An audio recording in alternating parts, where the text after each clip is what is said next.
person, and you need to add. How do you know they're crazy? By, like, yeah, if someone wants to kill people for no reason, or rather, do unto others as you would like them do unto you, would be if you want to be murdered, then you would murder other people. Yeah. Yeah. So your principle without religion is going to cause mass genocide. No, because it's part of a discourse which the society kind of uses to develop kind of laws and norms and moral kind of standards. And the fact that kind of at no point is the claim necessarily made that these morals exist in the same way that the planet Neptune exists, or these moral exists in the same way that now you just contradicted yourself. Now you just contradicted yourself. No. Either morals exist or they don't, because you came here and you said Islam is wrong because it doesn't fit a certain moral standard, and now you're saying morals don't exist like Neptune exists. So which one is it? Yeah, but it's a different kind of existence. So okay, please explain. Yeah, so like kind of something can exist in the real world, like Neptune or a tree that can exist in the real world. Okay, so your hat exists. My hat exists. Okay, is your hat an objective part of reality? Yes. Is it? Do you? Well, yeah, it's in particular, it's part of the physical universe. Okay. Yeah. So if somebody was to close their eyes and not look at your hat, would it not exist? No. Okay, it would be there. So are morals the same thing? Morals differ because they aren't part of the physical universe. There is, you can't like point to morals somewhere. So why would you come here and say Islam is wrong because of X when you don't have a moral standard? No, because I don't think you need a moral standard in order to accomplish good. And okay, what's good if there's no such thing as morality? Because you agree on certain moral principles. So it's social consensus. You get some intuition, which is like part of your human nature, which appeals. This seems so correct. That's what. Okay, so give me an example. Give me an example. Yeah, an example would be kind of do unto others as you would have them do unto you. Right. Yeah. And the Nazis did that, right? Well, if you really kind of pressed them on it, I think you'd definitely find that Nazis would have a very difficult time trying to make their moral system consistent, because you'd ask, like, do you want to be genocided? And they'd say no, and then they'd say, oh, well, are you doing unto others as you'd have them do unto them? And they'd say, yeah, but well, no, I'm not following that. A serial killer could say, I want to go out with a bang, and I want people to remember me, so I'm going to kill others, and I don't mind if they kill me. Well, why is that wrong according to what you just said previously? It'd be because you can't just take it in isolation. There's a degree of like reasonableness.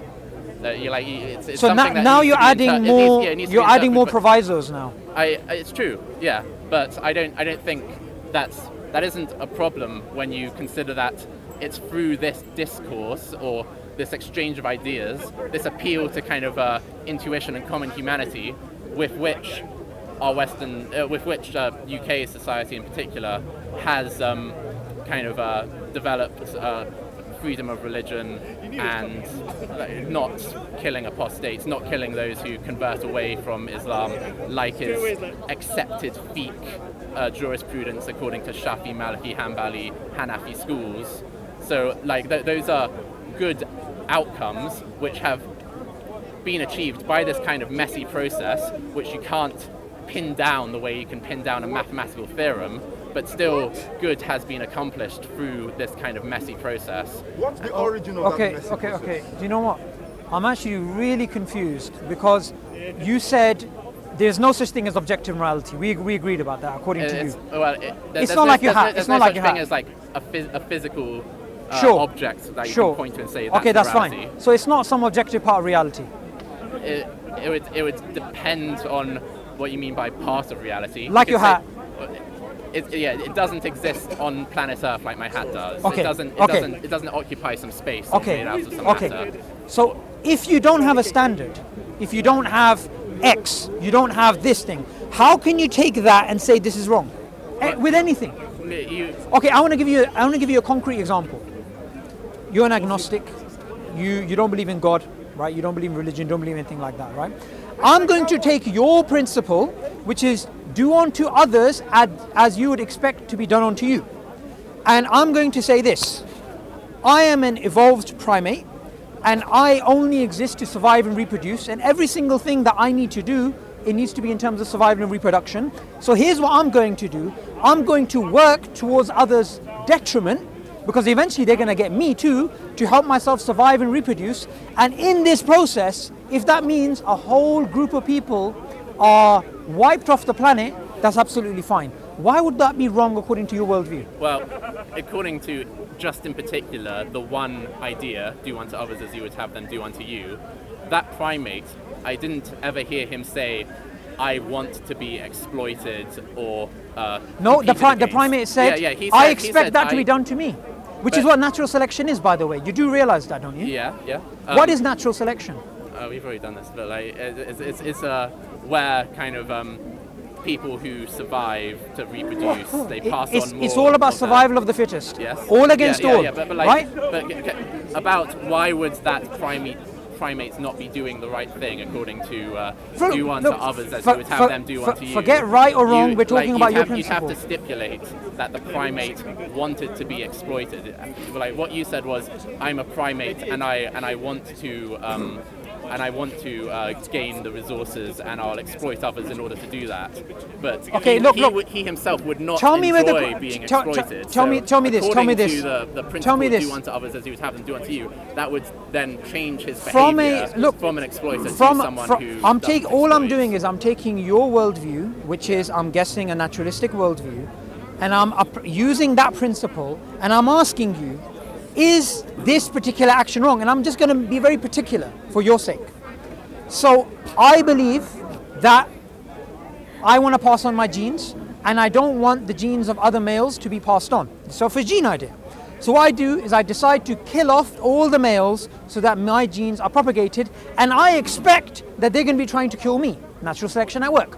Why is that wrong? And what I want you to do is not import some external concept. Use your idea and your worldview of naturalism and explain why that's wrong. Yeah, so we're still taking... So are you saying I'm not allowed to use do unto others as you would I'm have asking them do you to be unto consistent. You're a naturalist, so use naturalism. I'm Don't use a not, concept from religion when it suits you. No, I'm not going to claim that Darwinism is the source, or natural selection is the source of morality.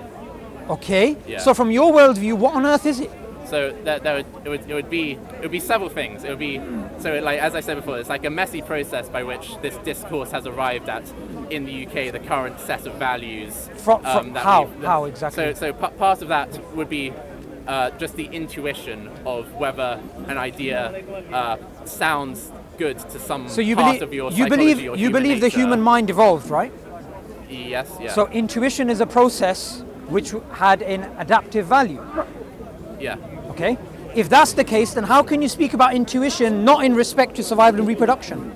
So you don't need to say that every single intuition has to have some adaptive value. You have to. No, you don't. If you don't, then Darwinism is wrong. Well, I'm not a pure Darwinist. I like the. So you're a bit of a Darwinist and a bit of a theist. No, because it's not a dichotomy like that. You're using Darwinism in purely the kind of 18th, 19th century of the word, whereas most people, when they hear the word Darwinist, they interpret that as just the kind of current biological mainstream understanding of evolution. Sure. What you're referring to is what's known as the modern synthesis. That's the view I'm taking, which is the selfish gene view. Right? Okay, sure. So what I want you to do is this. I'm a Muslim, so here's what I believe. I believe there's one God, and I believe the Prophet Muhammad is his messenger. And I believe these are absolutes. So if I'm going to talk from these absolutes.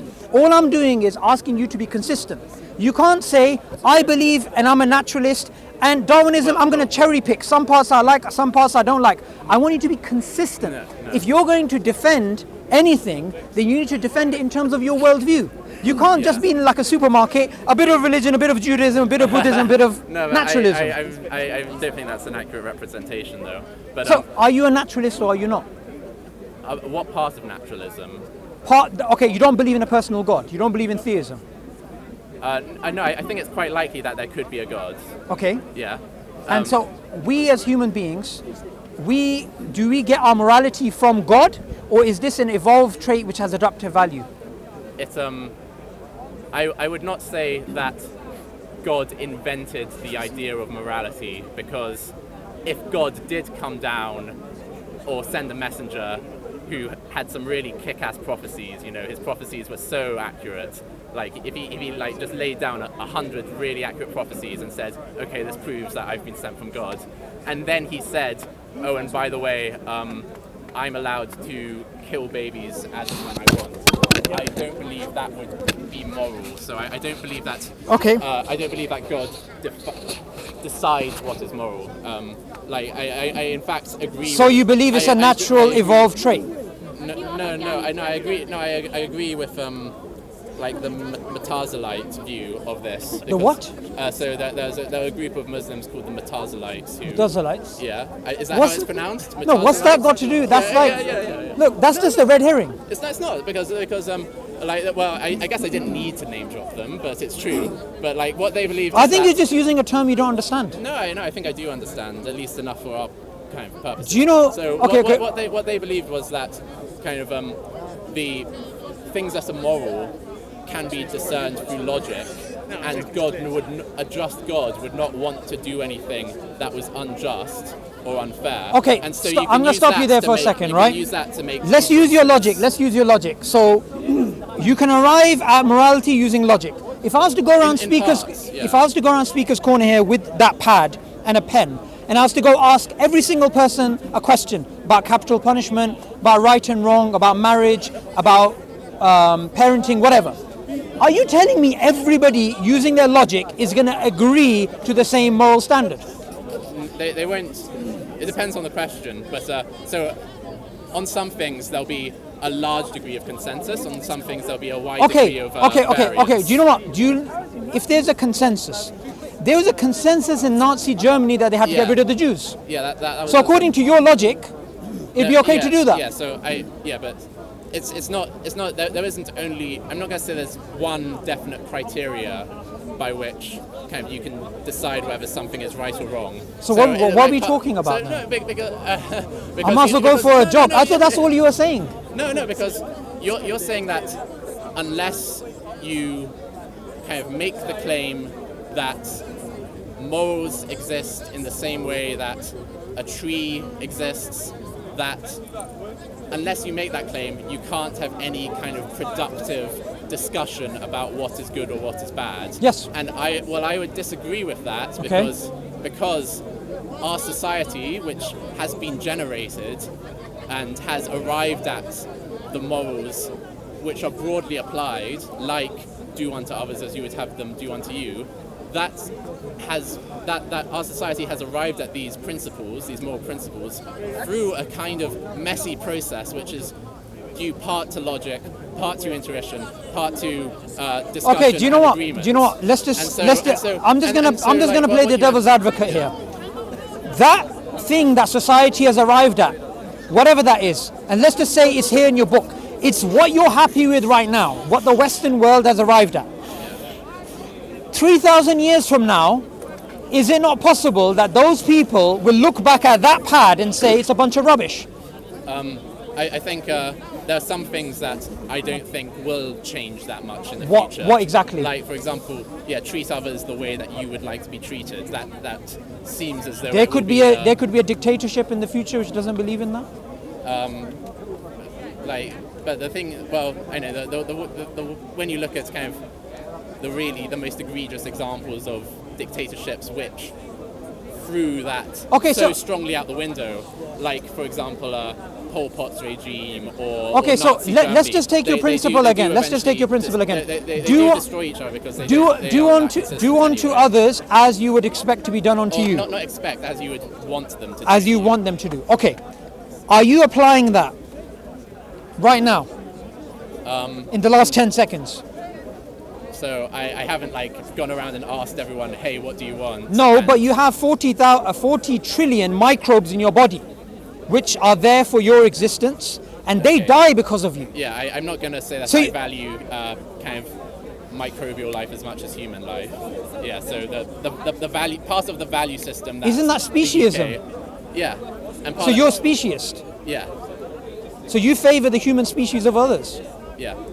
And well, maybe So maybe in the future. do unto others as you expect them to be done unto you wouldn't apply in the Yeah, case of a yeah, cat. so- You could just shoot it in the head. No, you'd still want no. I don't value other life as highly as human life. Why? In particular, Why from your microbes. worldview? Yeah, so that would be an example of an intuition. Okay. Yeah. But I could have an intuition that that tree is actually purple, it's not green.